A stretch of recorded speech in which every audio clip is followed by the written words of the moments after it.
Está, está grabando ya. No sé cuántos hay ahí con usted, hermano Tenorio. Aquí dice que somos cuatro, Son cuatro los que están con usted. cuatro. Me imagino no, no, no, yo estoy solo, yo estoy Ah, usted solito. está solo, ok. Está bien. En Sí. algún momento le digo que a ver si puede abrir la cámara nada más para tomar una foto. ¿Qué les parece si tomamos una foto ahorita y me lo permiten? ¿Está bien? ¿Está bien? Sí. A ver, vamos a, permítanme, voy a, Luisito, ¿cómo se encuentra? Ya mejor, hermano, ya mejor. ¿Y usted qué tal? ¿Dónde está? ¿Está arriba en la montaña? No tan arriba, acá está haciendo frío. Sí. Ya se Se imagina. quedó arriba. ¿Está usted arriba entonces en la montaña? Sí, sí. no está ahí ¿Cómo la mismo donde están pasando, está hermano? Jairo. Bien, bien, aquí el hermano. ¿No está ahí mismo donde está Jairo también? Sí, Jairo acá está también. Ah, ok. Bueno, también sí, porque le había mandado la invitación. A ver, déjeme agarrar una foto. Déjeme tomar otra, ¿sí? Digan chis a la de tres. Una, dos, tres. Chis. Sí.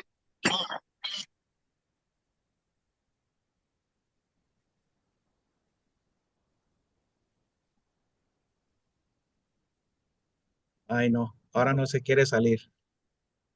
A ver, hago otra vez. A ver si la puedo hacer. Una, dos, tres. Ahora sí. Y Listo. Bueno, si me permiten, ¿puedo hacer una oración para iniciar? Amén. está bien. Bueno, Padre eterno, muchas gracias por la oportunidad que me das de compartir con mis hermanos, Señor, en Cristo. ¿Sí? Esta enseñanza, Señor.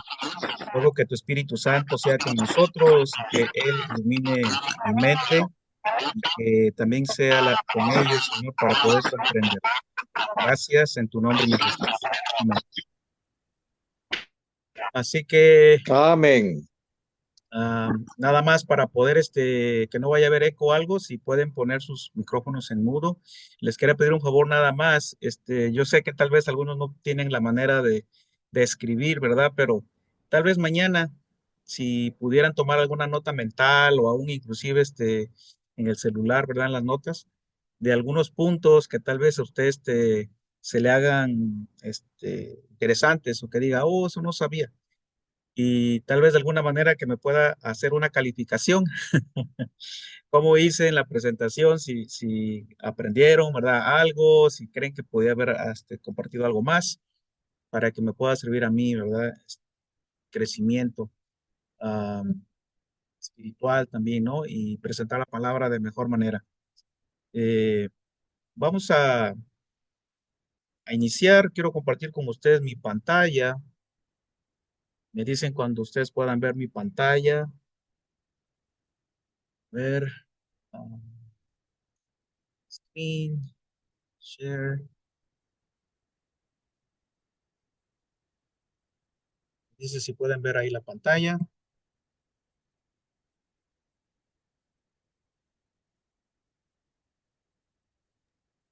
Yo sí la puedo ver, pastor. ¿Sí? Ahí la pueden ver.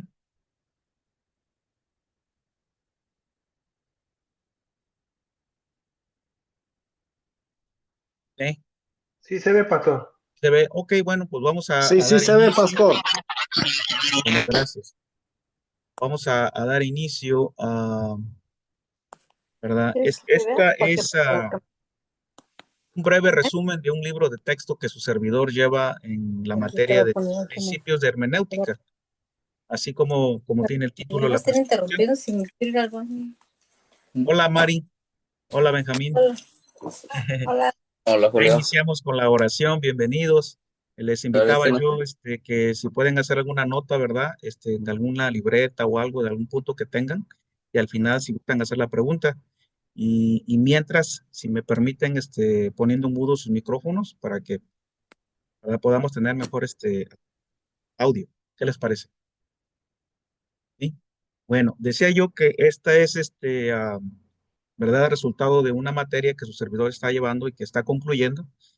Y uno de los puntos, pues, es compartir con los hermanos de la iglesia un poco sobre mis investigaciones, especialmente sobre un texto que yo investigué, cómo fue que arribé, ¿verdad? A las conclusiones que arribé.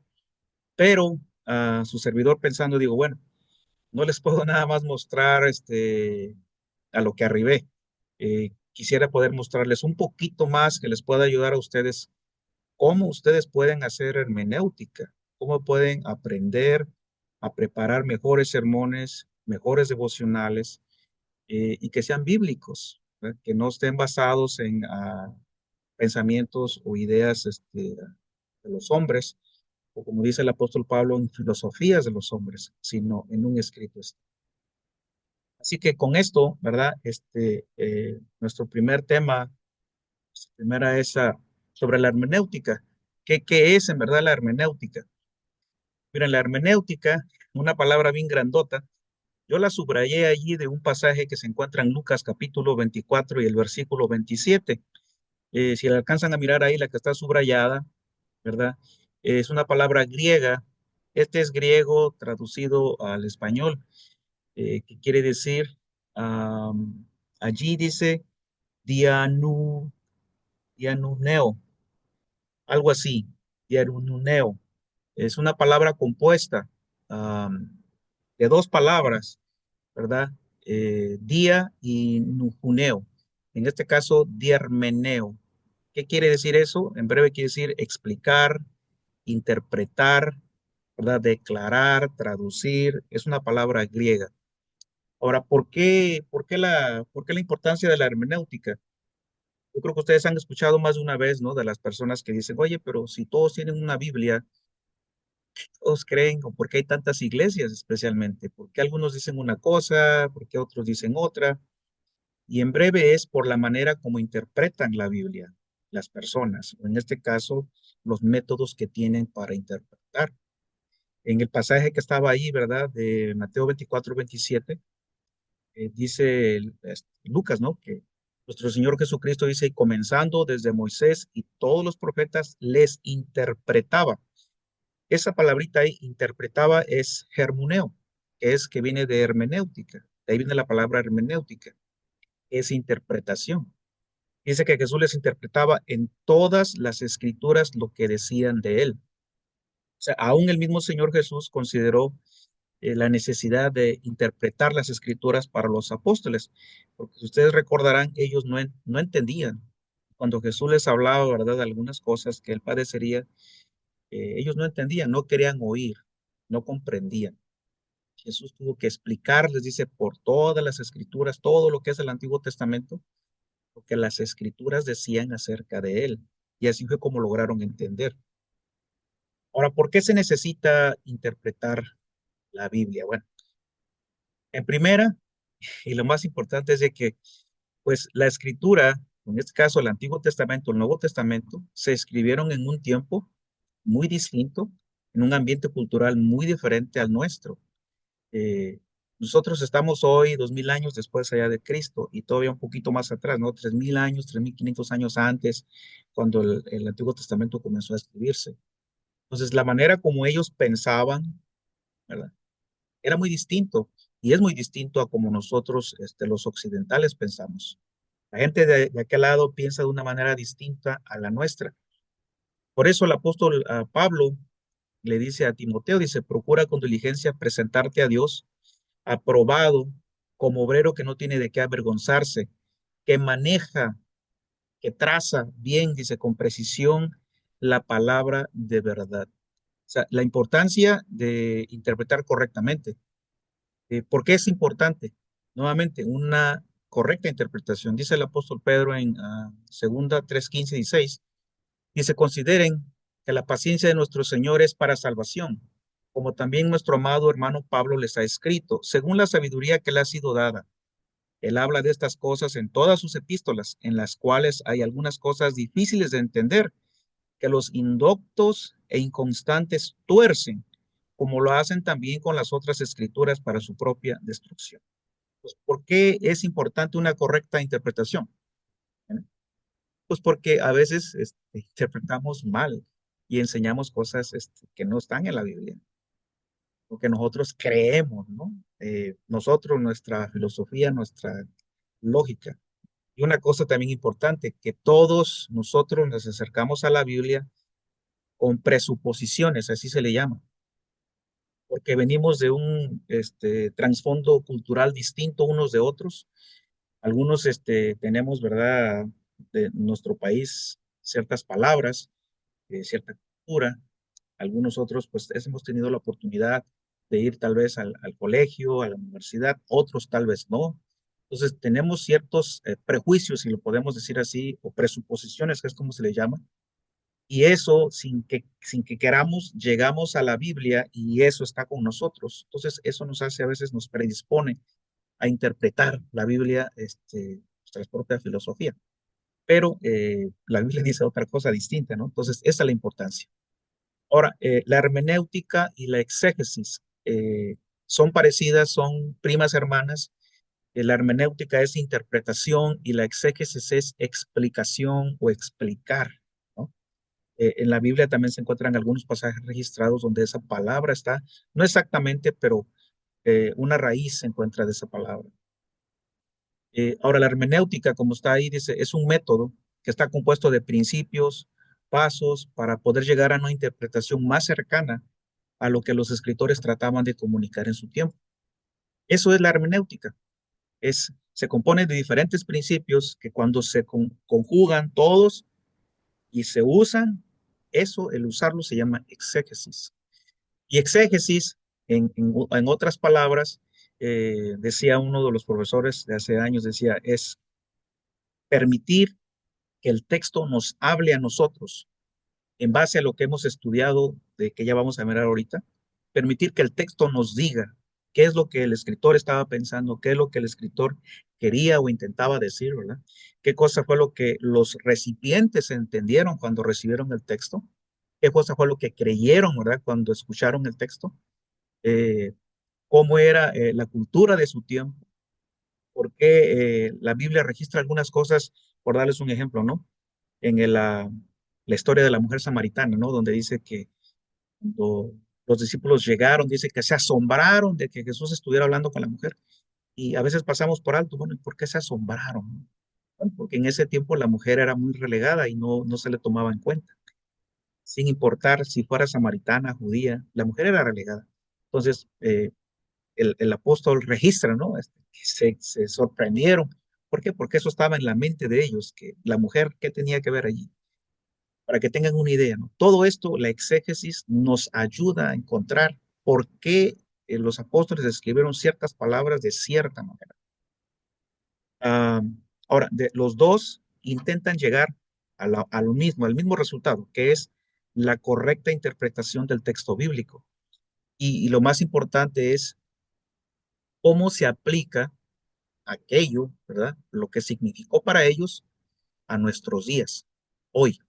Eh, no todo lo que se escribió allá y que ellos experimentaron y vivieron, lo practicamos hoy de la misma manera, porque fue cultural, porque fue para una nación específica, porque fue para un momento específico. Entonces, ¿cómo podemos traer el principio de allá? Nosotros le conocemos como el camino de ida. De hecho, la hermenéutica sí la vemos como un camino de ida y un camino de regreso. Y voy a hablar de eso mientras presento esta información. Entonces, en el camino de ida, ¿qué simbolizaba para ellos? ¿Qué significaba para ellos allá? Eso queremos entender. Pero no solamente eso, sino eso, ¿cómo lo aplicamos hoy, acá? 2000 años, 3500 años después, ¿cómo lo aplicamos hoy a nuestras vidas o a la iglesia o a nuestro trato con las personas? Vamos a decirlo así. Eso es exégesis, en breve. Ahora, ¿cuáles son los principios de la hermenéutica correcta? Estos principios son 6 y es bueno que cuando ustedes van a estudiar la escritura, van a preparar un mensaje, un sermón, puedan seguir estos lineamientos o estos principios o estos pasos. Si ustedes lo siguen, les va a ayudar para que el mensaje, lo que ustedes presenten, sea completamente bíblico, no se salga, ¿verdad?, de lo que dice la escritura y no sean los pensamientos de ustedes o lo que usted cree o lo que usted se imagina. La primera es sola escritura. Este era un principio de la reforma protestante, ¿verdad? Ya con Lutero. Se sostiene que la Biblia es la autoridad suprema y es regla infalible, dice, de fe, doctrina, reforma y práctica, por encima de cualquier autoridad humana o eclesiástica. En otras palabras, la Biblia y solo la Biblia. Aún nosotros como adventistas, ¿verdad?, que tenemos el espíritu de profecía, la Biblia es la única regla de fe. Tenemos ahí en 2 de Pedro 1, 19 al 21, donde el apóstol dice que tenemos, dice, la palabra profética más segura, a la cual hacéis bien en prestar atención como a una lámpara que brilla en el lugar oscuro, hasta que el día despunte y el lucero de la mañana aparezca en vuestros corazones. Pero ante todo, saber esto, que ninguna profecía de la Escritura es asunto de interpretación personal, pues ninguna profecía fue dada jamás por un acto de voluntad humana, sino que hombres inspirados por el Espíritu Santo hablaron de parte de Dios. La Biblia y solo la Biblia. El principio número 2, se acomoda este aquí, no me da chance.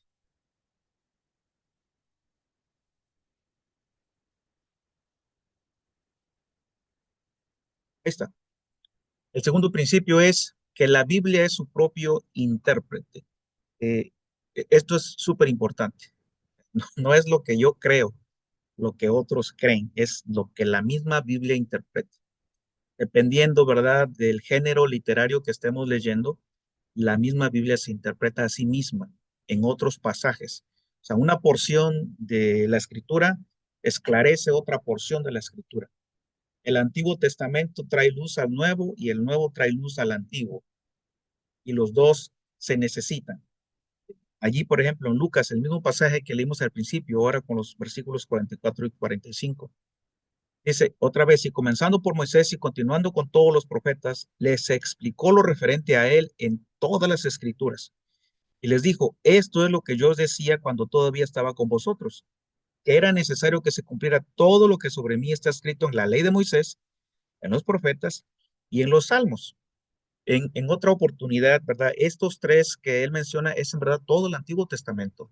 Todos los profetas mayores, los profetas menores, los proverbios, los Eclesiastés, Pentateuco, todos estaban resumidos en estos tres. La ley de Moisés, profetas y en los salmos. Dice, entonces les abrió la mente para que comprendieran las escrituras. Toda la escritura, no solamente una parte. Ahora, en este mismo principio, ¿verdad? Abarca también el anterior. Considera la Biblia como un todo. Hay personas que, ustedes han escuchado, ¿verdad? Hay algún libro de la Biblia que dice, no, ese libro no, ese ya es del Antiguo Testamento. O aunque sea del Antiguo Testamento, no lo aceptan. Por ejemplo, Lutero le costaba mucho trabajo aceptar el libro de Santiago y está en el Nuevo Testamento. ¿Por qué? Porque cuando Lutero descubrió el tema de la justificación por la fe y salvación solo por fe, le costaba mucho trabajo aceptar, ¿verdad?, la epístola de Santiago, porque Santiago decía, la fe sin obras es muerta. No lo mencionaba y no lo tomaba en cuenta. Pero excluir un libro de la Biblia, porque a mí me parece, o porque yo no lo entiendo, es- estamos, vamos a decirlo así, errando, porque en algún momento vamos a errar en una interpretación. La Biblia es completa, no solamente una parte. Dice el pasaje muy conocido ahí, ¿no? De Timoteo 3:16. Dice, toda escritura es inspirada por Dios y útil para enseñar, para reprender, para corregir, para instruir en justicia. Y en Juan 10:35 dice, si aquellos a quienes vino la palabra de Dios los llamó dioses, la segunda parte es la que nos interesa, dice, la escritura no se puede violar o no se puede violentar, dice otros pasajes. O sea, toda la escritura es útil, es inspirada y no la podemos violentar, dicen otras versiones. Así que ese tercer principio es importante. El cuarto, de perder del Espíritu Santo. Debemos reconocer y aceptar que es el Espíritu Santo el que inspiró, ¿verdad? Dios comunicó su voluntad a los profetas y ellos escribieron por el Espíritu de Dios que estaba en ellos. O sea, no fue por voluntad humana, como dice Pedro, ¿verdad? Ahí en 1 Corintios 2:14 dice, pero el hombre natural no acepta las cosas del Espíritu de Dios porque para él son necedad y no las puede entender, porque se disciernen espiritualmente. O sea, debemos depender del Espíritu Santo. Aunque hagamos nuestra investigación, aunque investiguemos en otros libros, en otros comentarios, necesitamos depender del Espíritu de Dios para que nos guíe toda la verdad. Otro principio es que la revelación es progresiva. Esta frase, la verdad presente, no es una verdad nueva que contradice una verdad antigua. La verdad presente es una verdad que ha ido progresando y cada vez se arroja más luz sobre una verdad que ya fue dada. Pues la verdad de hoy no va a contradecir una verdad del pasado. Por eso ahí Santiago, Isaías dice, a la ley y al testimonio, si ellos no hablan conforme a esta palabra, es porque no hay para ellos amanecer, o en otras versiones dice, porque no les ha amanecido. El sexto, Dios se adapta al lenguaje humano. Dios nos habla en un lenguaje que nosotros podamos entender y comprender. Y hay dos ejemplos ahí que me gustaron, ¿verdad? Que nos presentaron. Cuando Dios dice, ¿verdad? Que va a ir a Sodoma y Gomorra, dice, para ver, dice, si es cierto todo lo que se ha dicho, dice, voy a ver y me voy a dar cuenta. ¿Acaso no sabía Dios lo que pasaba en Sodoma y Gomorra? Sí sabía, pero estaba hablando en un lenguaje donde el ser humano pudiera comprender. Otro pasaje es el de Génesis 9:16, donde él dice que pondrá, dice, el arco iris y cada vez que lo vea, dice, me acordaré de mi pacto. ¿Acaso Dios se olvida? No, Dios no se olvida, pero nuevamente Dios habla en lenguaje humano para que nosotros podamos comprender. Y a veces, ¿verdad? Dios se le personifica, ¿verdad? Como un ser humano. Cuando Juan nos dice que Dios es espíritu. Espíritu, dice el Señor Jesús, no tiene cuerpo, ¿no? Sin embargo, Dios condesciende al tratarnos y hablarnos de una manera que podamos entender. Y la mayor manifestación en este caso fue al manifestarse en la persona de su Hijo Jesús. Condescendió de tal manera que se hizo como nosotros. Como dijo él, solamente yo he dado a conocer al Padre, para que podamos conocer a Dios. Ahora, hay algunas herramientas, se le llaman herramientas para eh, hacer hermenéutica, que en este caso ya es hacer exégesis. Y es importante que conozcan ustedes un poquito de esto. No se trata de ser completamente versados, pero tampoco ignorarlos. Entre más usted quiere acercarse al texto original, es bueno considerar estas herramientas. Hoy, ¿verdad? Ya hay muchas opciones digitales y gratis. De esas voy a hablar ahorita. Pero es bueno que usted sepa cuáles son esas herramientas. Número uno es conocer los idiomas originales. La Biblia, ¿verdad? El Antiguo Testamento, todo el Antiguo Testamento se escribió en hebreo y algunas porciones se escribieron en arameo. Por ejemplo, de Esdras, Jeremías y Daniel. Daniel capítulo 2, ¿verdad? Hasta el 7:28. Imagínese usted que, que esas porciones que fueron escritas en arameo no las tuviéramos traducidas al español. Nos perderíamos de la historia de la estatua de Nabucodonosor. Perderíamos, ¿verdad? La profecía de las bestias. No lo podríamos entender. De ahí la importancia que conozcamos un poquito sobre el idioma original. Ahora, la escritura hebrea se escribe de derecha a izquierda. Nosotros cuando escribimos en un texto, ¿verdad? Empezamos a escribir de izquierda a derecha, pero ellos escribían de derecha a izquierda. No solamente eso, sino que también el hebreo se comunica por medio de imágenes o cosas concretas, contrario a nuestro idioma que es más abstracto. Por ejemplo, nosotros el amor, decimos el amor, pero para ellos el amor se personificaba. Por ejemplo, la sabiduría la personifican, ¿verdad? Por una persona. Eh, o a Dios se le atribuyen características humanas. Entonces, el hebreo o el pensamiento hebreo es muy distinto al de nosotros. Un ejemplo es cuando dice, y Adán conoció a su esposa. Nosotros acá en el occidente, para nosotros conocer a alguien, ¿verdad? Tiene una connotación muy distinta. Es hablar con alguien, tal vez, inclusive tener tal vez una relación, pero en el hebreo conocer es intimar. Por eso dice, y Adán conoció a su esposa y dice, y tuvo a su primer hijo, que va más allá de conocer nada más de manera abstracta, ¿no? Está hablando de hechos concretos. Entonces, el hebreo es muy distinto al español, inclusive al inglés, al idioma del occidente. Entonces, es importante tener eso en mente cuando estamos leyendo, ¿verdad?, el Antiguo Testamento, que aunque está en español, sin embargo, está escrito con pensamiento hebreo y los escritores pensaban de una manera completamente distinta a nosotros. Pues hay que tenerlo en mente cuando estamos haciendo exégesis. Dentro de los mismos idiomas, todo el Nuevo Testamento se escribió en griego koiné, que era la lengua popular del pueblo. Eh, si usted no lo sabía, ¿verdad? Todo el Nuevo Testamento era griego. Hoy nosotros lo tenemos en español. Les platicaba a algunas personas en estos días acerca de eso y dicen, oh, yo no sabía eso. Sí, el griego era como decir en aquel tiempo como ahorita el inglés que se habla, ¿verdad? En todos lados, ¿no? Y es el idioma comercial o el idioma internacional, si se puede decir. En aquel tiempo era el griego que se utilizaba, ¿no? En todos lados, incluyendo los apóstoles, ¿no? Que escribieron las epístolas y los evangelios en griego, no los escribieron en hebreo. Ahora, aunque los escritores eran hebreos, pensaban en hebreo, escribían en griego. O sea que, aunque escribieron en griego, de igual manera, los pensamientos que están plasmados en el Nuevo Testamento están plasmados con pensamiento y sentir hebreo. Ejemplo de esto, por ejemplo, es algunas palabras como la palabra Irene, que es para la traducción para la palabra original para paz. Pero la paz para los griegos tenía una connotación, en este caso, lo opuesto a la guerra. Pero en el pensamiento hebreo, la palabra paz o shalom es una palabra que va más allá, involucra completo, wholeness, vamos a decirlo en inglés, ¿no? Totalidad. Por eso Pablo utiliza esas palabras, por ejemplo, en Romanos 5:1, cuando dice, ¿no? Que ahora somos justificados, dice, y hemos entrado en paz con Dios a través de Jesucristo. Pero uno lo lee nada más así, uno dice, se nos hace muy abstracto, pero cuando venimos al pensamiento hebreo, no.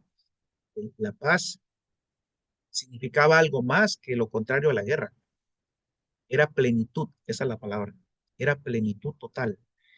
Eh, Además que el griego absorbió algunas otras palabras, como en hebreo, como por ejemplo en inglés, ¿no? Nosotros decimos parquéate allí. Eh, Cambiamos, que creamos palabras, ¿no? El Spanglish. El griego también así absorbió algunas palabras del hebreo, ¿no? Como la palabra Abba para padre, Osana, que es salva ahora, o Talita Kumi, ¿no? Que es niña, a ti te digo, y los tenemos esas palabras en los evangelios. Ahora, otras herramientas, ¿verdad? Que es bueno conocer y son útiles, muy útiles cuando las usamos, por ejemplo, concordancias. Hay algunas, ¿no? Como esa que está allí, la concordancia exhaustiva de Strong. La otra es un léxico, los diccionarios bíblicos. Tenemos los diccionarios del diccionario bíblico adventista. Hay otros diccionarios que no solo son adventistas, sino son de otras denominaciones. Comentarios también bíblicos. Esos nos ayudan para conocer más sobre el texto original, sobre la manera como pensaba la gente, ¿no?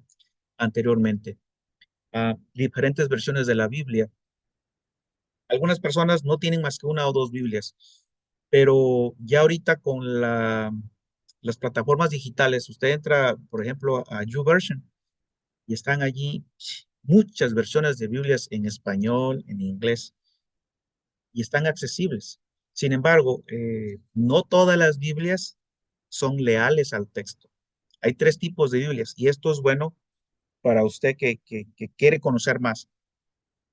La gente dice, bueno, ¿cuál es la mejor Biblia? Todo depende para qué la quiera. Eh, por ejemplo, están las que son paráfrasis. Estas están basadas en otra versión. se escribieron de otra versión que ya se había hecho, pero no están apegadas al texto original. Parafraseada, vamos a decirlo así, para que la gente las pueda entender. Esa, pues si lo quieren nada más como para historias, están bien, pero no está basada en el original. Por ejemplo, la Biblia al día, ahí incluí una versión. Eh, Esa es una paráfrasis. Cuando usted va, si tiene una Biblia, ¿verdad? Vamos a decir, en sus manos, usted vea las primeras páginas, vaya, o inclusive en la plataforma digital, vaya la información de la Biblia, y ahí le dice si es una paráfrasis, si es una Biblia dinámica o si es una traducción formal. La versión dinámica, esta intenta también transmitir el texto, el pensamiento del escritor, pero por los pensamientos de nosotros. O sea, trae los pensamientos de allá a los pensamientos de hoy. Trata de trasladar, dice, el pensamiento del escritor al lenguaje actual. Y algunas versiones, como la nueva versión internacional, Dios habla hoy, y otras. Estas, ¿verdad? También no son muy fidedignas al original. Sin embargo, están las traducciones formales. Esas se fueron traducidas, ¿verdad? Por grupos de personas, compañías, eruditos que se dedicaron, hicieron equipo y entre varios tradujeron esa Biblia. Esas son más fiables, esas son más confiables porque no es el pensamiento de una sola persona, sino de muchas personas. Además de que estas Biblias son traducidas directamente del texto original, o sea, del griego, del hebreo o del arameo. Esas son las que usted quiere utilizar. Ahora, nosotros como adventistas utilizamos la Reina Valera. Sin embargo, la Reina Valera, tal vez se ha dado cuenta, ya ha habido muchas revisiones. La más viejita, ¿no? 1560. Y ahí vienen, ¿no? 1995, la que se ha visto más ahora, o la 2000, ¿no? Esas, entre más nuevas sean, son mejores. ¿Por qué? Porque con el paso de los años se han ido descubriendo por la arqueología nuevos pergaminos, ¿verdad? De las Biblias, de los antiguos escritos, que arrojan más luz sobre palabras que eran oscuras o que no se alcanzaban a entender bien. Y estas versiones, las más nuevas, están actualizadas. De hecho, hay una Biblia, Reina Valera, que es Reina Valera actualizada, así se llama, o revisada, nueva Reina Valera revisada. Entre más nueva sea la versión Reina Valera, es más fidedigna al texto original que las versiones más viejitas. Esas son buenas, pero tienen algunas partes que no están completas o a veces inclusive tienen añadiduras, déjame decirlo de esa manera. Otras herramientas, por ejemplo, son léxicos, son diccionarios que contienen estudios cortitos de palabras con un significado teológico. Ya cuando usted se dedica y quiere decir, bueno, ¿qué quiso decir Jesús en esta palabra? Un léxico le va a ayudar a encontrar el significado de esa palabra en el idioma original. Otra es la concordancia, ¿no? Que contiene una lista de todas las palabras que se encuentran en el Antiguo Testamento o el Nuevo Testamento y que se repiten constantemente. Cuando usted se acuerda de un pasaje, tal vez dice, bueno, me acuerdo de un pasaje que dice así, de esta manera, pero no se acuerda en qué libro está. La concordancia le ayuda a ir a buscarla rápido. Dice, oh, esta palabra está en tal libro y ahí la encuentra rápido. Otra es los diccionarios teológicos también. Estos son compendios de personas, ¿verdad? Eruditos que se dedicaron a estudiar los idiomas originales y ellos, ¿verdad? Hicieron este compendio. Eso nos puede ayudar, pero también confiarse demasiado a ellos no es bueno. Son herramientas nuevamente. Otros son los diccionarios bíblicos. Nosotros como adventistas tenemos, ¿verdad? El diccionario bíblico adventista. Ese nos da información como el marco histórico, ¿verdad? El tema, a veces alguna palabra también bíblica que no entendemos. Por ejemplo, la palabra gehenna, ¿no? En las versiones viejitas de la Biblia, cuando dice, y el gusano no muere, dice Jesús ahí, ¿no? Cuando se arroja la basura, dice al fuego, donde el gusano no muere. Y algunos utilizan eso para decir, ya ves, dice, ahí dice que el alma no muere. Te va, ¿verdad? Un diccionario bíblico a buscar esa palabra, Gehenna, infierno, y le dice cuál es la correcta interpretación de esa palabra. La otra, ya cuando usted viene a hacer y va a hacer exégesis, que es usar todo esto que acabo de mencionar, ¿qué es lo que tiene que hacer? Bueno, primeramente lea el texto que va a leer, antes y después del mismo, ¿verdad? Vea su contexto inmediato. Delimite el texto que en verdad quiere estudiar. ¿Sí? Ahora busque ese texto en el idioma original. Si es posible, use varias versiones de Biblias, ¿no? Para que las pueda comparar. Algunas versiones, si usted no tiene acceso al texto original, use varias versiones y busque las que sean formales. Esas, aunque usted no tenga acceso al idioma original o diga yo no lo conozco, esas versiones le van a ayudar porque le van a mostrar cuál es la interpretación de esa palabra, más apegada al original. Eh, en esas versiones inclusive tienen algunas notitas de pie de página. Usted puede ver esas Biblias y tienen unos numeritos. Esos numeritos le mandan a un numerito abajo de la Biblia y le dice, esta cita fue añadida. El caso más conocido que muchos conocen es el de 1 de Juan 5:7, donde dice que en el cielo, ¿verdad? Hay tres que dan testimonio, ¿no? Sí, sí lo han leído, yo creo que todos lo han leído, e inclusive lo han utilizado para mostrar o enseñar la Trinidad. Bueno, déjeme decirle que esa partecita no existe en el original. Así como cuando usted está leyendo un libro, ¿verdad? Y usted lee un libro y le gustó algo y usted hace un comentario y escribe en ese libro, así también esa parte llegó a ser parte de ese capítulo. Fue añadido después. Eh, ¿Cómo lo sabemos? Porque se han ido encontrando textos más antiguos, más viejos de esa carta del apóstol Juan, donde esa parte no está incluida. Entonces, se ha llegado a la conclusión de que esa parte del texto, el versículo 7 y 8, fueron añadidos después por algún traductor, por algún copista, ¿verdad? Tal vez para querer defender la Trinidad, añadieron esa parte. Bueno, no existe. Entonces, esas cositas usted las va a saber cuando usted comienza a estudiar el texto y a tratar de ver el original, lo que estaba escrito allí. Ahora, ¿qué otra cosa puede hacer? Es dar significado, dando importancia al significado y el orden de las palabras. Selecciona las palabras más significativas, las que se repiten, las que están relacionadas con otro tema, porque sobresalen a veces en el plan de salvación. Examine esas palabras en base al significado que el escritor le dio, por el uso que se da con otras palabras que son semejantes, que son afines, o por el contexto literario histórico. Ahorita lo vamos a mirar. Un ejemplo, la palabra que está en Romanos 10:14, donde dice, y Cristo fue el fin de la ley. Esa misma palabra, fin, también aparece en Mateo 28:20, cuando dice Jesús, y yo estoy con ustedes hasta el fin del mundo. Es la misma palabra, telos, en griego, pero acá en Romanos se utiliza de una manera y acá en Mateo se utiliza de otra manera. ¿Por qué?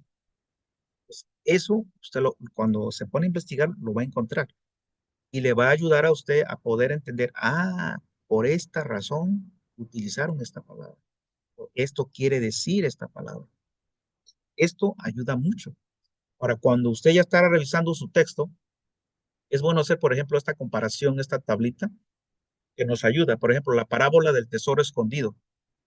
Dice que el reino de los cielos es semejante, dice, a un tesoro escondido, dice, en un campo que un hombre encontró, que descubrió y después fue, escondió, dice, y va de alegría, vende todo lo que tiene, compra ese terreno, ¿verdad? Porque encontró o descubrió ese tesoro. En ese mismo pasaje, en Mateo 13, 45, 46, Jesús sigue contando y haciendo comparaciones del reino de los cielos. Dice, el reino de los cielos es semejante a un comerciante que busca perlas finas y habiendo hallado una perla costosa, fue y vendió todo lo que tenía y la compró. Aparentemente estas dos parábolas son iguales, pero cuando usted está haciendo exégesis y comienza a, vamos a decir, se me va la palabra en español, a dividir el texto, ¿verdad? Por sus partes. Ahí están marcadas de color amarillo para que usted pueda ver. Se va a dar cuenta que, que aunque parecen, no son iguales. La Allí, por palabra es ejemplo, desglosar, pastor. la palabra es desglosar, correcto, gracias. Allí, por ejemplo, en la parábola del tesoro escondido, si ustedes se dan cuenta, allí donde dice las ideas principales es que es un descubrimiento y el hombre va y vende. Sin embargo, en la parábola de la perla costosa, ya no es un tesoro, es un comerciante. Y no solamente eso, sino que este comerciante busca. Entonces, no es lo mismo descubrir que buscar. Si nosotros hacemos un poquito de exégesis aquí, y yo me puse a pensar, el reino de los cielos es así, y vamos a decirlo de esta manera, más de una manera jocosa.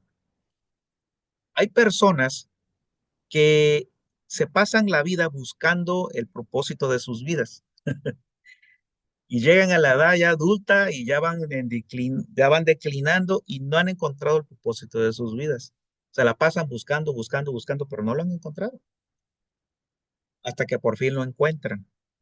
Sin embargo, hay otras personas que no están buscando el reino de los cielos y se tropiezan con él. Simplemente les llega así, aparentemente. Dice uno, suerte, ¿no? Como aquel que se encontró, se sacó la lotería nada más así, ni siquiera jugó y alguien lo apuntó y se sacó la lotería. Pero el mensaje es que los dos van, dice, y venden. Los dos hacen algo al respecto. O sea, no se quedan nada más allí. El que lo descubrió, vaya a hacer algo. Y el que lo anda buscando, y una vez que la encuentra, compra todo, ¿verdad? Vende todo para comprar esa perla.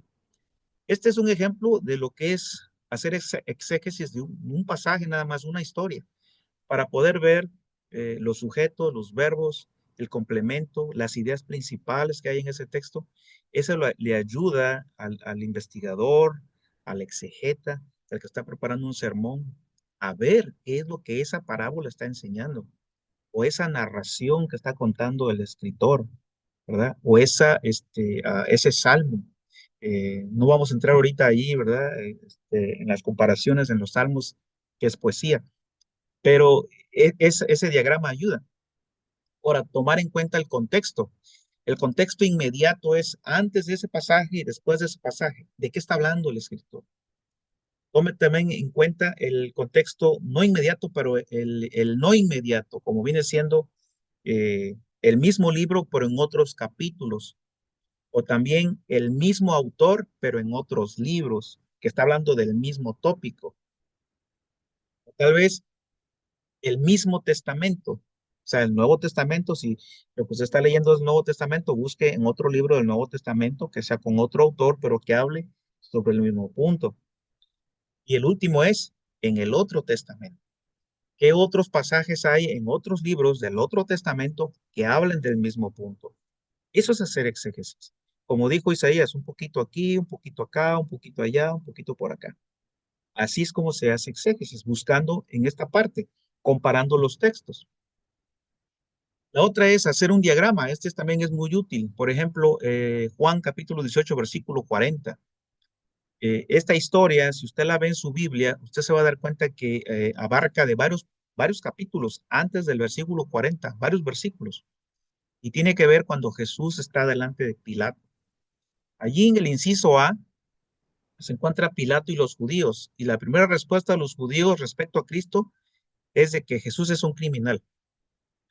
En la segunda respuesta de los judíos respecto a Cristo, cuando Pilato les dice, bueno, vayan y cuélenlo ustedes, mátenlo. Y ellos dicen, no, no es lícito. O sea, hablando de Jesús. Después sigue hablando otra vez Pilato y Cristo, ¿verdad? Cuando Pilato le pregunta, bueno, ¿y quién eres tú? ¿Tú eres rey? Y ese pasaje tan conocido, ¿no? Donde dice Jesús que mi reino no es de este mundo y se hace esa conversación. Y después viene otra vez la conversación de Pilato y los judíos, donde ellos dicen, crucifícale, crucifícale. Eh, Pilato dice, no, bueno, ¿qué mal les hizo? Y ellos dicen, no, que su sangre sea sobre nosotros. Pilato les dice, bueno, siempre les suelto a un preso, ¿a quién quieren? Y todo el mundo contesta, ¿no? Tercera respuesta a los judíos, a este no, sino a Barrabás. Pues cuando comparamos esta línea de pensamiento que trae Juan, ustedes se acuerdan allá en el Evangelio de Juan capítulo 1 versículo 14, dice Juan que a los suyos vino, los suyos no lo recibieron. Ese pensamiento está en Juan desde que inicia el Evangelio. Y aquí lo podemos ver claramente. Tratan a Jesús como un criminal. No se quieren ensuciar las manos, aunque si pudieran lo harían. Y tercero, eligen a un criminal en vez de elegir a Jesús. O sea, se cumple lo que el mismo escritor mencionó allá al principio del Evangelio. A los suyos vino y los suyos no lo recibieron. Pero ¿cómo llegamos a esta conclusión? Haciendo esta tablita. O sea, haga una tablita, vea su pasaje, vea cuáles son los diálogos, qué palabras se repiten o cuáles situaciones están sucediendo allí en ese diálogo. Y otra cosa es considerar pasajes semejantes. Bueno, ya lo mencioné. Busque pasajes semejantes que se refieran al mismo tópico, a la misma historia, a la misma doctrina o un tema muy similar. Los paralelos a veces son verbales, a veces son palabras por palabras, especialmente los evangelios. Otras veces no, otras veces nada más son los pensamientos o los conceptos están allí, pero con diferentes palabras. Pero es lo mismo. Eso sucede mucho en los proverbios o en los salmos, ¿no? Que dice una cosa, lámpara es a mis pies tu palabra, ¿verdad? Y luego dice, una luz a mi camino. O sea, es un pensamiento distinto, pero es el mismo concepto. Palabras distintos, pero es lo mismo. La otra es, debe de haber un orden, siempre empezando en el mismo libro, como dije hace rato, después siguiendo a otro libro del mismo autor, luego al mismo testamento, luego a otro testamento.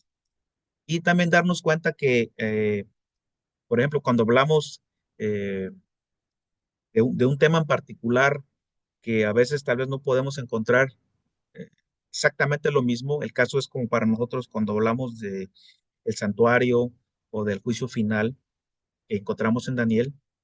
Lo más rápido es recurrir a Levítico, porque en Levítico tenemos el día de la fiesta de la expiación. Y aunque ahí no está hablando Daniel, sin embargo, está hablando de lo que Daniel menciona sobre el santuario. Eso nos ayuda cuando comparamos temas. El otro es identificar qué tipo de género literario es lo que estamos leyendo. Hay diferentes géneros y esto es importante. Por ejemplo, querer interpretar una narrativa de Apocalipsis a un salmo no es lo mismo, ¿no? Apocalipsis es simbólico. Igual la narrativa del Antiguo Testamento, cuando está contando, ¿verdad? Sobre la historia de Israel en Egipto y todo, no es lo mismo que un salmo.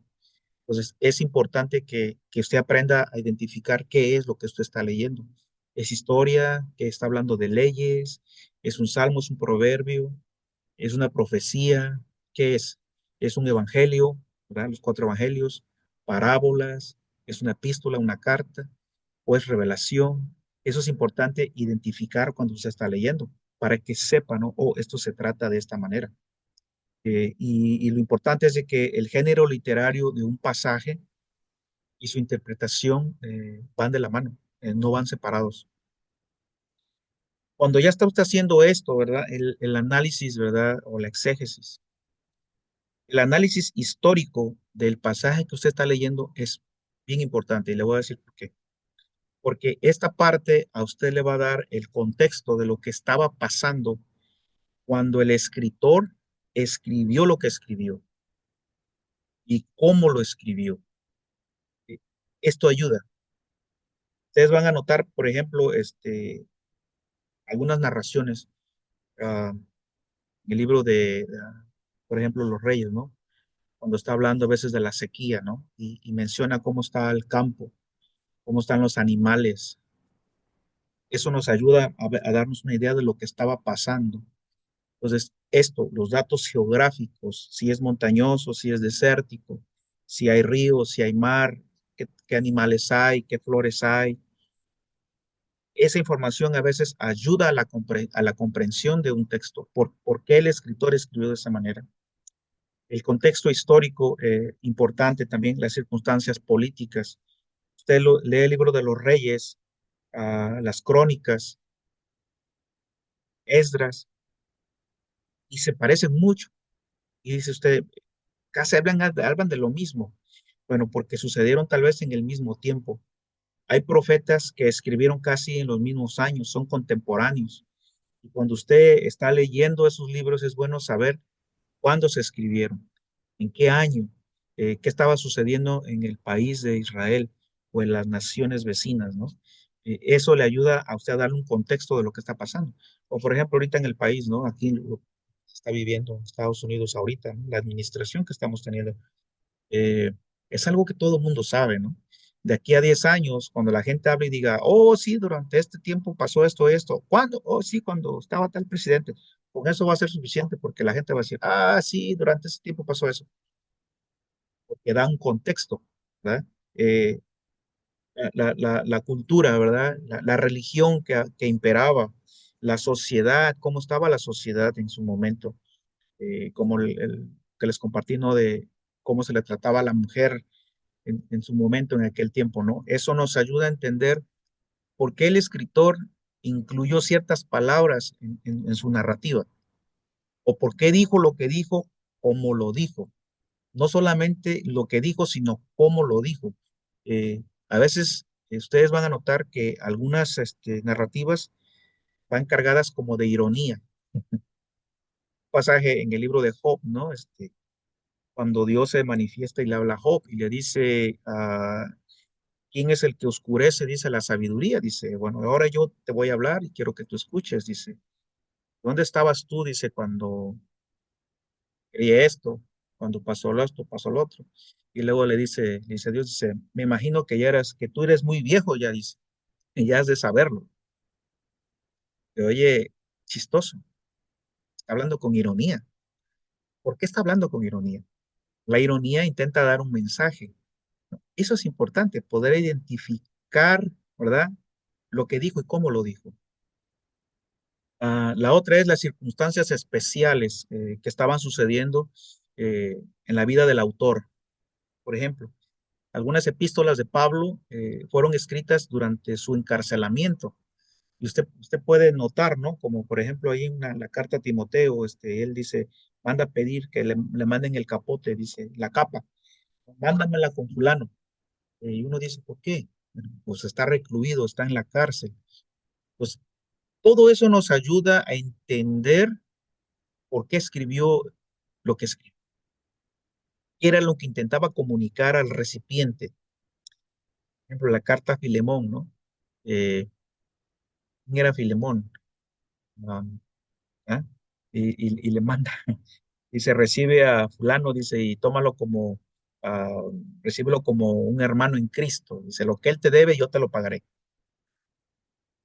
Eso nos ayuda a entender, ¿no? Que este personaje era un ex esclavo que había quedado en deuda. Y Pablo le dice, no, no te lo tomes a cuenta. Es más, si algo te debe él, ponlo a mi cuenta, yo te lo voy a pagar. Además, tú también me debes. Todas esas cositas son importantes conocerlas. ¿Y dónde las encontramos? En los libros estos que acabamos de mencionar, las herramientas que se mencionaron. Ahora, todo eso que se acaba de hacer, el análisis histórico, ¿verdad? La exégesis y todo eso, tiene cierto valor, pero no tiene tanto valor como el análisis teológico. El análisis teológico es poder entender cuál es el mensaje de ese pasaje para nuestros días, cuál es la relevancia. Hay personas que a veces se investigan muchísimo, ¿verdad? De lo que pasó anteriormente, termina su sermón y ahí se quedó. Nunca hubo aplicación. En la hermenéutica se le conoce como un camino de ida y un camino de regreso. El camino de ida es ir allá el tiempo en que pasó lo que pasó y entender por qué pasó, cómo pasó, qué significó en aquel tiempo. Pero ahora hay que regresar a nuestros días y aquello que pasó allá, que ya entendimos, tomar el principio y aplicarlo a nuestros días hoy. ¿Cómo podemos vivir aquel mensaje acá hoy? ¿Cuál es la relevancia? Entonces, si no hacemos eso, el trabajo está a medias. No se concluyó. Entonces, es importante esta segunda parte. ¿Cuál fue el significado religioso, verdad, para la gente de aquel tiempo? cuando escuchó este mensaje? ¿Qué les enseñó acerca de Dios, acerca del plan de salvación?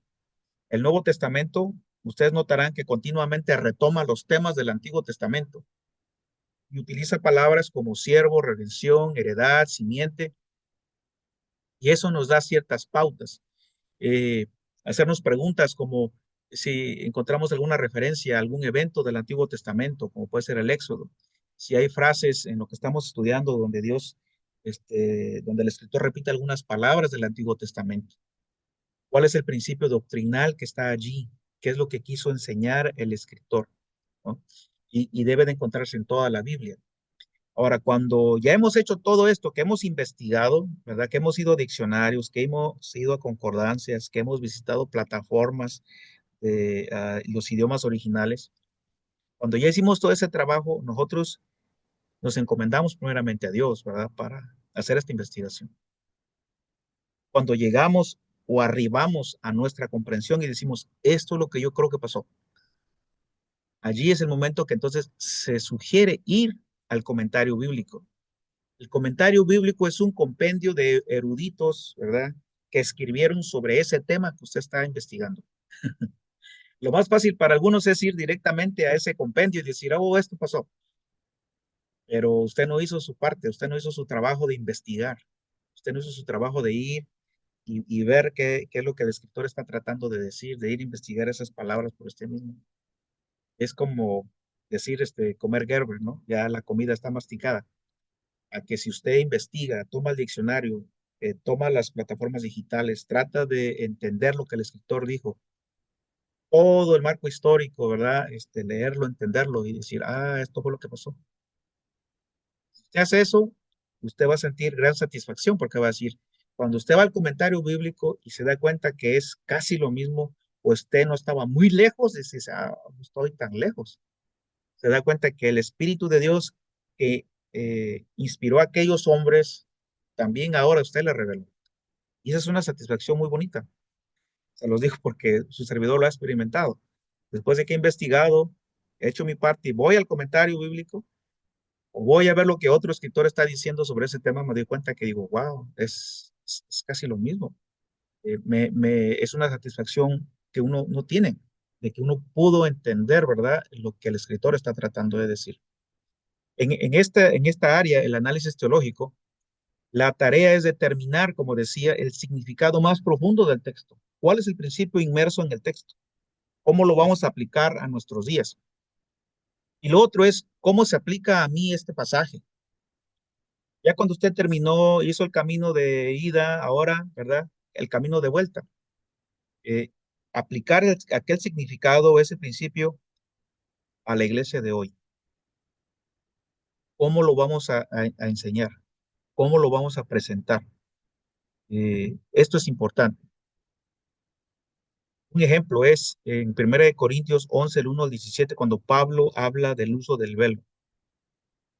Algunos, ¿verdad? Ustedes se han dado cuenta, algunas iglesias todavía usan velo, ¿verdad? Y la pregunta que yo le haría a usted es, ¿qué es lo que Pablo quiso decir? Si eso lo escribió Pablo, ¿por qué las iglesias adventistas no usan el velo? ¿Verdad? Entonces, esa parte es importante, ir allá e investigar qué pasó, por qué Pablo dijo lo que dijo, qué estaba sucediendo. Usted se va a enterar, por ejemplo, en aquel tiempo, cuando la mujer eh, se cortaba el pelo, esas mujeres eran tratadas como mujeres, um, vamos a decirlo así de esta manera, no quiero utilizar la palabra, no de buena moral, esas mujeres que se cortaban el pelo cortito en aquel tiempo. ¿Podríamos utilizar eso para hoy? Claro que no. Eh, Sin embargo, la mujer que en aquel tiempo se tapaba el pelo, sea que fuera en la iglesia, sea que fuera en un lugar público, ese acto de taparse el pelo era una muestra de respeto hacia su esposo, hacia la sociedad y hacia las mismas mujeres. Era honroso. Era una manera de mostrar honra al marido y a Dios. Pues claro que cuando una mujer se presentaba a la iglesia, sin el cabello cubierto, ¿cómo se tomaba? Como una deshonra. Entonces Pablo dice, pues igual que se corta el pelo entonces, pero si se corta el pelo, dice, también le es deshonroso. Entonces vamos entendiendo por qué Pablo escribió lo que escribió. ¿Se aplica para nosotros hoy? ¿Les podemos decir a las hermanas que se usen un velo? ¿Cuál es el principio que estaba allí? En aquel tiempo Pablo dijo que todo lo que se haga, más adelante dice que sea con orden, ¿verdad? Dice, porque la iglesia de nosotros, dice, no es confusión y desorden. El mensaje para nosotros es que hagamos lo que hagamos hoy, todo lo hagamos decentemente y con orden, trayendo honra a Dios. Ese es el mensaje. En breve les acabo de decir el significado de ese pasaje, ¿no? Pero ¿cómo lo descubrí yo? Yendo a investigar, viendo los comentarios, viendo los diccionarios, viendo el marco histórico, qué es lo que estaba pasando en la sociedad allá. Porque Pablo escribió lo que escribió. Esto es bueno porque nos ayuda a entender, ahora entiendo por qué Pablo escribió lo que escribió, por qué dijo lo que dijo. ¿Se puede aplicar hoy a mis días? ¿Sí o no? Eso es importante. Entonces es importante identificar el principio, ¿verdad? Que está allí, el principio bíblico. Y hacernos preguntas. Por ejemplo, ya cuando hemos terminado, ¿qué enseña este pasaje acerca de la fe? ¿Qué aprendo en él acerca de Dios, de Jesucristo, del Espíritu Santo y mi relación con Dios? ¿Hay alguna verdad que este texto me lleva a creer? ¿Por qué debería creerla? ¿Hay alguna actitud que debería aprender o cambiar de acuerdo a lo que dice el texto? ¿Sugiere el texto alguna forma de lograrlo? ¿Existe alguna advertencia que debe ser atendida? ¿Cómo pueden seguirse estas amonestaciones en forma concreta en el hogar, la escuela, las relaciones interpersonales o en la iglesia? ¿Qué promesas contiene el pasaje? ¿Hay alguna confesión que deba cumplirse a fin de reclamarlas? ¿Qué pasaría si en verdad se pusiera en práctica todo lo que este texto dice? Pues, en breve, esto es como nosotros podemos aprender a hacer hermenéutica y hacer exégesis. Ahora, quisiera compartirles en breve, rapidito, lo que su servidor encontró de un texto que se me pidió de tarea que pudiera compartir, donde aplicamos, ¿verdad? Lo que, lo que les acabo de compartir. Eh, lo vamos a encontrar me dicen cuando vean la presentación. No sé si la están viendo allí.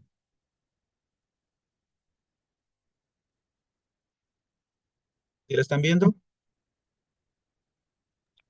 Yo sí, pastor. Sí. Miren, les quiero compartir en breve el análisis que hice de un texto muy conocido, el texto que se encuentra en el Evangelio de Lucas, capítulo 23, versículo 42 al 43, cuando Jesús se encuentra entre dos ladrones. ¿Sí? ¿Sí me van siguiendo? En ese pasaje se nos pidió nos dieron a elegir varios pasajes y nos pidieron que leyéramos ese pasaje así de a simple vista, escribiéramos qué es lo que ese pasaje dice. Ese pasaje en la versión Reina Valera, ¿verdad? Del 95 dice, y dijo a Jesús, acuérdate de mí cuando vinieres a tu reino. Entonces Jesús le dijo, dos puntos, de cierto te digo, coma, que hoy estarás conmigo en el paraíso. ¿Qué es lo que entendemos de ese pasaje a simple vista? Lo que me dice a simple vista es, Jesús le está diciendo a este hombre que hoy, en este día, que era un viernes, los dos iban a estar en el paraíso.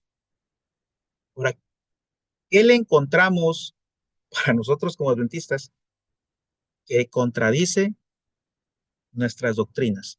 Les voy a dar la oportunidad de que alguno de ustedes me diga qué encuentran.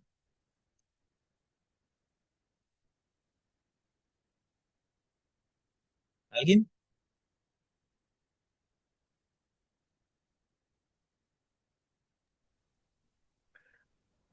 ¿Puedo ¿Quién dice yo? seguir, pastor?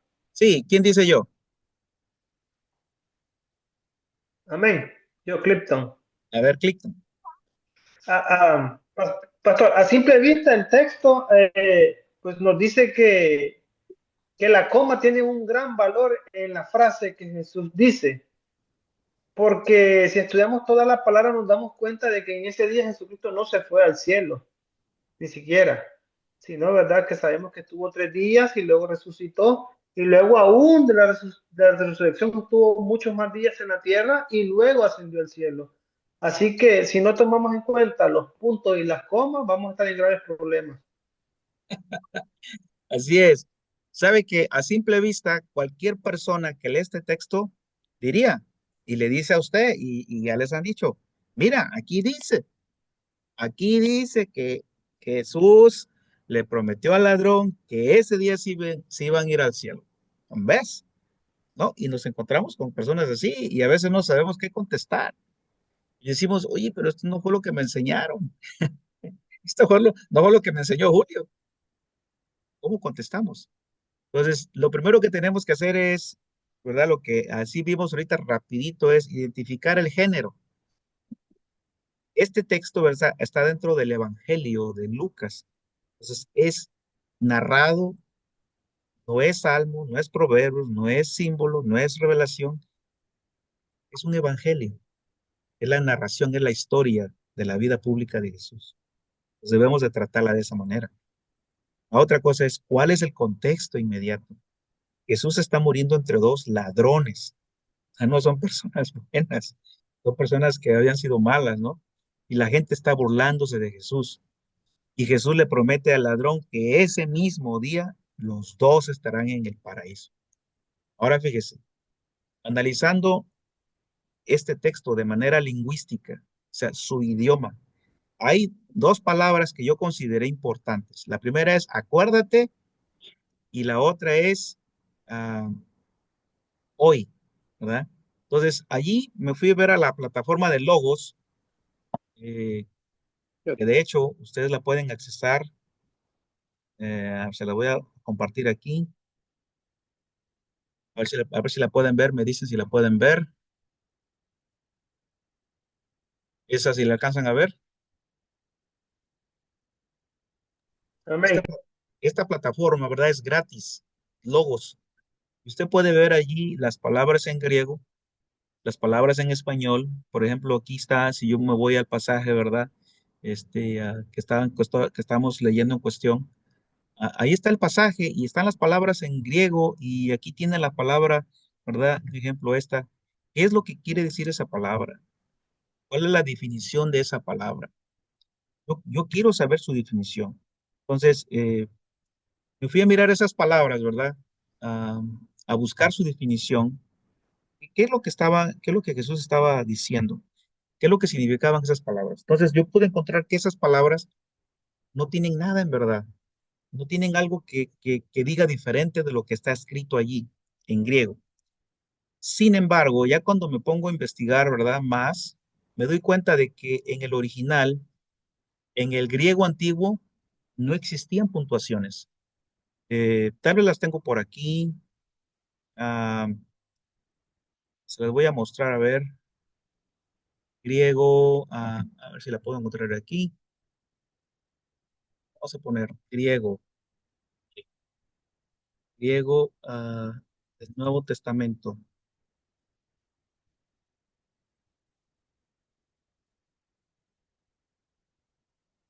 A ver, vamos a ponerle imágenes. Quiero mostrarle nada más unas imágenes para que usted pueda ver nada más cómo se escribía el griego del Nuevo Testamento. Ah, acá está. No es muy exacto, pero el griego del Nuevo Testamento no tenía comas, no tenía puntos, no tenía ninguna marcación. No solamente eso, sino que el griego del Nuevo Testamento se escribía todo en mayúsculas y no tenía espacios. No sé si alcanzan a mirar esta de acá. Eh, así era la escritura del Nuevo Testamento. Todas las letras pegadas, sin ninguna separación. Creo que aquí hay una. ¿Se alcanzan a ver esta? Me dice mi esposa, ¿y cómo podía leer la gente? Mire, una porción del Nuevo Testamento en griego. todas las letras pegadas, no existían las puntuaciones, las separaciones. Entonces me dices, pues, ¿cómo entendía la gente? Le digo, bueno, a veces nosotros como hispanos, ¿verdad? Nos ponen algunas palabras en español, pero con mezcla de números, algunas palabras están al revés. No sé si los han visto ustedes que dice, si lo puedes leer es porque tienes un coeficiente muy alto. No sé cuántos ustedes han intentado leer esas cositas que ponen, pero se nos hace fácil porque alcanzamos a reconocer el idioma. Para los griegos era igual. Su idioma original era el griego, como es nosotros el español. Podían reconocerlo fácilmente a la hora de leer. El problema no era para ellos, el problema es para nosotros hoy. No podemos entenderlo, pero ellos lo entendían. Sin embargo, 200, 300 años después de Cristo, se le agregaron los puntos, las comas, para nosotros poder entenderlo. ¿Qué es lo que ocasionó eso? Que de manera arbitraria, de manera subjetiva y con un sesgo, se pusieran los puntos y las comas donde los traductores pensaban que debía ir. Ahora, cuando los traductores que tenían un sesgo católico, ¿dónde cree que iban a poner la coma? Precisamente después de hoy, ¿verdad? De cierto te digo hoy, coma, estarás conmigo en el paraíso. O al revés, más bien, es antes. De cierto te digo, ¿verdad? Coma, hoy estarás conmigo en el paraíso. Eso cambia completamente. Entonces, esto, ¿verdad? Nos ayuda a entender cómo estaba escrito el pasaje, que no existían las comas, que no existían las puntuaciones y que la sintaxis o la manera como se escribe ese texto era completamente distinto a como nosotros lo vemos hoy en nuestras Biblias. Eh, para que pueda entender un poquito, no es lo mismo decir el perro corre en la casa, esa es una oración normal, a decir la casa, el perro corre, eso no es normal, se está cambiado. Bueno, es igual también en el griego, cuando se cambian las palabras, se ponen los puntos donde no debe, se cambia completamente el significado de lo que se está diciendo. Eso lo pudimos investigar yendo un poquito, ¿verdad?, a la plataforma digital y ver cómo estaba escrito el texto. Y ahí nos dimos cuenta no solamente que la coma está en un lugar que no debería de ir, sino que también tiene una palabra que le añadieron, por ejemplo, la palabra que. La palabra que, de cierto te digo, ¿verdad? Coma, que hoy esa palabra que no está en el original, cambia también la connotación. Entonces, ¿qué otra cosa analizamos? Bueno, el análisis histórico. Aprendimos que en verdad sí, Lucas es el escritor, que era un gentil que se convirtió al evangelio, escribió otros libros también, el libro de los Hechos, que a quien escribió el libro probablemente sufragó los gastos de los documentos y que Lucas, ¿verdad? Era conocido como un doctor, que era un hombre versado, educado y que escribió para gente, ¿verdad? De altura, vamos a decir, de la alta sociedad en su tiempo, que tenía un griego muy, muy pulcro. Eso pudimos aprender en la investigación. ¿Ah? ¿Qué otra cosa aprendimos? Bueno, aprendimos que en lugar de la crucifixión, ¿verdad? Estaba a las afueras de la ciudad de Jerusalén. Hoy han tratado de identificar el lugar donde Jesús murió y han salido dos, tres lugares que supuestamente ahí murió Jesús. Así que no hay un lugar exacto, es incierto. ¿Qué otra cosa aprendimos en el ámbito cultural, social? Que la crucifixión era el acto punitivo, ¿verdad? Más cruel que había, que se daba solamente a las personas más despreciables, a los delincuentes, a la gente que no se quería, que se consideraba tan bajo que a la gente de Roma, a los ciudadanos romanos, no se les daba esa muerte, ¿verdad? Se les daba otro tipo de muerte, pero no esa. Y en el análisis teológico, ¿verdad?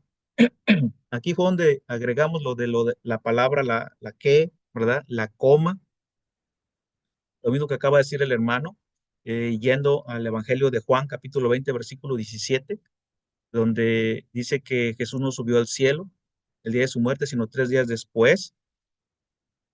Si nosotros seguimos ahora en el análisis teológico, ¿verdad? Comparando textos con textos, ¿verdad? Inmediatos y en otros libros, en otros evangelios y en otras epístolas, y comienzan a surgir preguntas. Si Jesús no subió al cielo ese día, entonces, le mintió al ladrón en la cruz. Podríamos decir eso, ¿verdad? Jesús quedó entonces como mentiroso. ¿Qué otra cosa más podemos deducir de cuando hacemos este análisis? Si Jesús, cuando se presenta a María y se le deja conocer a ella y le dice, no me toques porque no he subido mi padre, ¿verdad? Dile a mis hermanos, voy a ellos, ¿verdad? Am, si Jesús no subió al cielo, ¿dónde había estado Jesús en esos 3 días? Por el Evangelio por Pablo, perdón, en otras epístolas, en la de Corintios, Apocalipsis, entendemos que el tercer cielo o el paraíso es la misma cosa. El lugar del trono de Dios y el paraíso es lo mismo. Igual nuevamente entendemos que si Jesús no subió al cielo, no subió al paraíso cuando le dijo a María, no le cumplió al ladrón en la cruz. ¿Eso hace que Jesús sea mentiroso? ¿Es Jesús mentiroso? Claro que no. Eso lo deducimos, ¿verdad? Por algunos pasajes del Antiguo Testamento donde Jesús dice que Dios dice que él no es hombre, ¿verdad? Para mentir. Luego, si Jesús no subió al cielo, ¿dónde estuvo? Algunos utilizan pasajes por ejemplo, donde dicen en Pedro, ¿no? Dice que dice los que creen esa doctrina, que Jesús fue, dice a los espíritus, dice a las almas, dice de los muertos, a predicarles allá, dice al Hades, ¿no? Al purgatorio. Ese es otro tema, eso es adentrarse en otro tema todavía, más profundo todavía. Entonces, en conclusión, de acuerdo a los pasajes, la resurrección no será sino hasta que Jesús regrese. Porque si los que ya están en el cielo, ¿verdad? Los que murieron en Cristo, pues ¿para qué la resurrección? No tiene caso la resurrección. Hacen nula la resurrección. Hacen nula la promesa de Jesús. Cuando dice en Juan 14, el 1 al 3, ¿no? Voy a preparar un lugar y vendré por vosotros. Hacen nula los pasajes de Primera de Corintios y Tesalonicenses, donde dice Jesús, donde dice Pablo, dice que a la final trompeta, porque se tocará la trompeta, los muertos en Cristo resucitarán primero.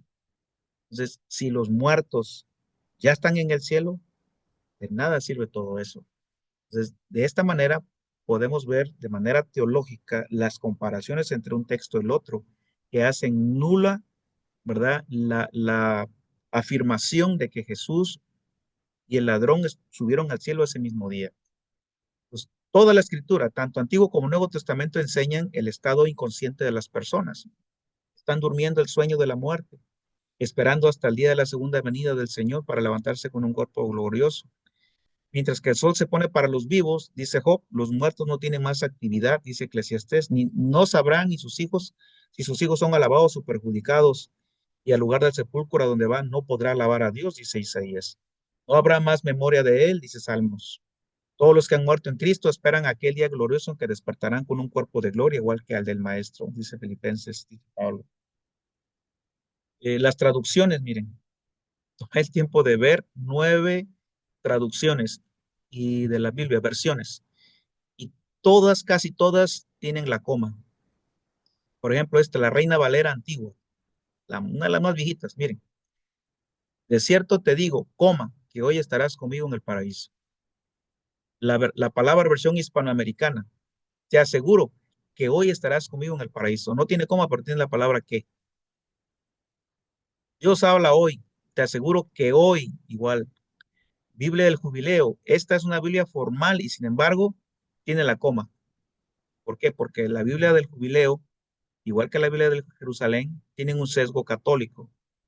La Biblia de las Américas, que también es formal, en verdad te digo, 2 puntos, hoy estarás conmigo en el paraíso. Igual. La traducción viviente, te aseguro que hoy estarás conmigo en el paraíso. Y me encontré de todas las 9, 2, por ejemplo la versión Biblia libre. Jesús respondió, te prometo hoy que estarás conmigo en el paraíso. Te prometo hoy, no tiene la coma, pero sin embargo tiene el que después del hoy y eso lo cambia. Esta se acerca más al original, porque en el original, ¿verdad? Aunque no tiene la palabra que, pues sin embargo están en este orden. Te prometo hoy. Y la versión Reina Valera 2000, esta Fíjese dónde tiene la coma. Te aseguro hoy, coma, estarás conmigo en el paraíso. O sea, todas las versiones menos dos se acercan al original. Digo, no se acercan al original. Eh, Ahora, en el camino de regreso, fíjese, el ladrón en la cruz sabía que merecía morir, se consideraba digno de esa muerte. Sin embargo, al contemplar a Jesús pudo reconocer su gran necesidad y a su vez reconocer que Jesús era justo y no merecía estar allí. Los últimos momentos de su vida se arrepintió, creía en el reino del Mesías y en la resurrección, porque le dijo, acuérdate de mí. ¿Sí? Él creía en la resurrección y creía en el Mesías. Eh, Él dice, lo único que deseaba ahora era saber si Jesús, a quien declaró y reconoció como el Mesías, el rey que vendría, lo aceptaría y se acordaría de él en su regreso como rey. Y la respuesta de Jesús fue una garantía de que sin importar quién había sido o las razones por las cuales pendía de la cruz, como un ser despreciable, estaría con él en el paraíso. La Biblia enseña que no hay ni un justo, todos hemos pecado y estamos destituidos de la gloria de Dios.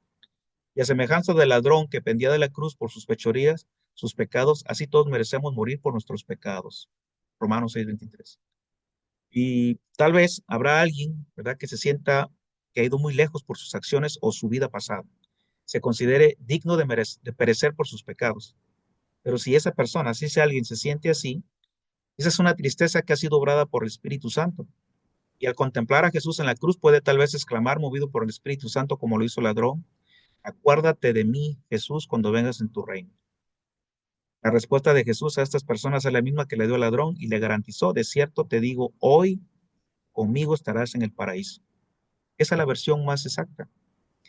El mensaje para mí y todos es que es necesario un arrepentimiento genuino y reconocer a Jesús como nuestro Mesías, nuestro Salvador, para poder entrar al paraíso, al cielo mismo.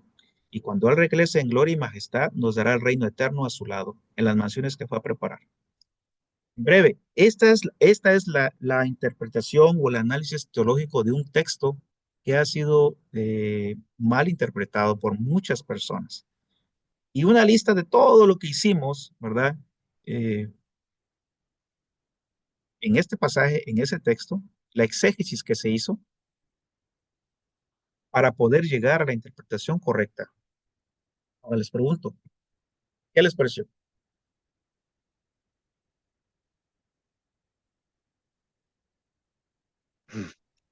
Buenas noches, pastor.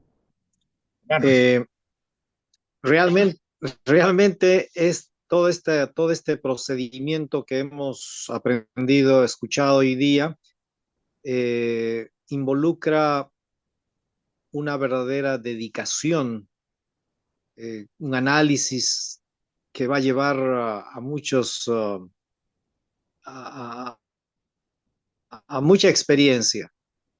Eh, Eso es, hasta cierto punto es un poquito para los que no estamos, digamos, en este terreno, pues es bastante, es un reto muy grande.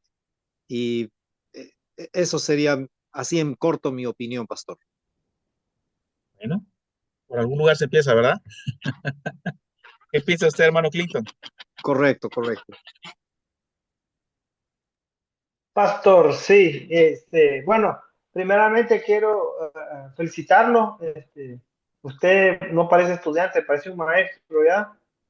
Eh, Se nota que conduce y maneja bien pues, los términos del texto y pues, lo que estamos estudiando, que es, ¿verdad?, la hermenéutica. Yo tengo una pregunta, pastor. No sé si es momento de preguntar o si va Claro a que ser sí, es después. momento. Dígame.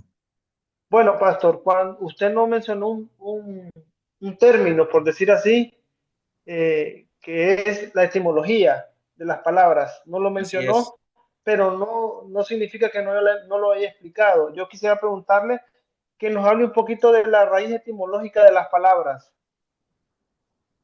Pues todas las palabras tienen una raíz, ¿no? En este caso, la palabra hermenéutica, como le decía, ¿no? Está compuesta de dos palabras. Días, por ejemplo, que es pasar a través de, y la otra que es germuneo, es explicación o interpretar o explicar o más bien traducir. Y cuando juntamos esas dos palabras, pasar a través de y explicar, si las juntamos, ¿cómo diríamos? juntando estas dos palabras, pasar a través de y explicar o traducir. ¿Qué palabra podemos encontrar? Por ejemplo, pastor, hay una palabra, por ejemplo, la palabra temor o miedo. La otra vez yo Ajá, tuve una reflexión y realmente cuando buscamos la raíz etimológica de la palabra, temer no significa miedo exactamente, como el problema es de traducción. Y porque yo citaba en la Biblia y el texto que dice, la raíz de la sabiduría es el temor a Jehová, pero no significa realmente miedo. Y bueno, algunos hermanos, pues yo creo que discreparon, no entendieron, pero como usted dice, ¿verdad? Cuando hacemos un análisis profundo, cuando hacemos, pues así como nos lo explicó usted el término, déjenme leerlo aquí que lo escribí, eh, el término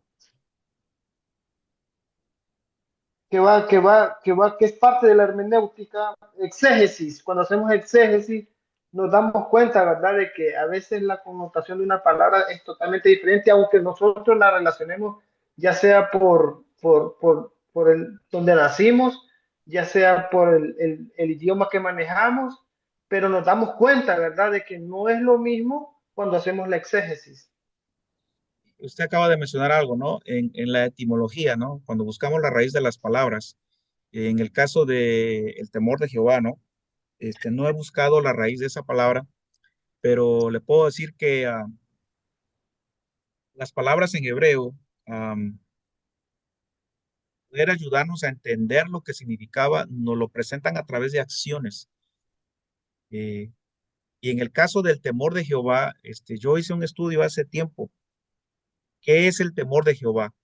Y no encontré cosas abstractas, como decir es amor, es esto, es lo otro, no. Encontré acciones. Y confirmó lo que he aprendido, que en el hebreo el idioma se transmite a través de pensamientos no abstractos, sino concretos, acciones. En el caso del temor de Jehová es obedecer a Dios. Eso es, Obediencia, amén, eso es el temor a Dios. Cuando usted va a amén. buscar todos los pasajes que hablan del temor de Dios en el Antiguo Testamento, especialmente los proverbios y los salmos, usted va a quedar a la conclusión de que el temor de Jehová es la obediencia a Dios. Es algo concreto, El es algo respeto. accionable. Igual así, por ejemplo, mire, el pasaje de Mateo cuando dice Jesús, amar a vuestros enemigos. ¿Qué es eso? Si buscamos la raíz etimológica, ¿verdad? De la palabra amar, pues vamos a encontrar muchas cosas, pero en el pensamiento hebreo, en la raíz, en el pensamiento hebreo, ¿qué significaba? Eso es lo que queremos nosotros encontrar. ¿Qué es lo que significaba? Y en el pensamiento hebreo y en el pensamiento de Mateo, cuando él escribe amar a vuestros enemigos en base a lo que Jesús dijo, abajito está. Dice, orad por ellos. Ahí está. El amar a los enemigos no Amén. es palabras, es acción. Dice, si ustedes lo Exacto. buscan, se van a dar cuenta que tiene tres acciones. Es accionable, es concreto, es palpable. Entonces, si buscamos la raíz, la exégesis de una palabra, la vamos a encontrar en otros pasajes que hablan de lo mismo. Y en este caso, no tanto es la raíz, cómo se escribe, sino lo que significaba. Vamos a decirlo de esa manera. Pero sí, muy buen Amén. punto lo que usted dijo, la etimología es importante, ¿no? Y conocer el idioma original un poquito. ¿Alguien más? Muchas gracias, pastor. Le Sí, agradezco no, gracias, bastante. hermano. Ahí le encargo, les voy a encargar a todos que si esos que escribieron, si le pueden hacer un comentario allí, así a mano, ¿verdad? ¿Qué les pareció la clase? ¿Qué puntos creen que puedo mejorar, verdad? Gracias, como ese de la etimología, apúntalo allí y le toman una foto, si pueden hoy, buenísimo, y si no, mañana, para que yo lo pueda apuntar en mi reporte. Me pidieron eso, una foto del reporte de ustedes, qué les pareció, qué piensan, qué cosas se pueden mejorar o si aprendieron algo, ¿verdad? No sé si hay alguien más que quiera comentar, preguntar y si quieren abrir sus cámaras para tomar una foto, ya final. Benji, Leo, hermano, Leo, a ver, por ahí si está, no, no está. No está, Sí, Leo. pastor, aquí estoy Nomás todavía yo. si abres tu cámara para tomar una foto rapidito. eh, Ya está Oh, abierto, pastor. ¿ya está abierto? A ver, ¿Cuál a la de tres. A la de tres. Una, dos, tres. Queso. Esto. Ok, listo. Ya está. Muchas gracias a todos ustedes, ¿verdad? Por haber participado y la verdad deseo que con un poquito de prisa les haya Oh, es ayudado que y les pueda ayudar en su crecimiento no había abierto espiritual y el micrófono. en el estudio de la palabra de Dios. ¿Qué les parece si oramos? Gracias. Claro que Vamos sí. a orar.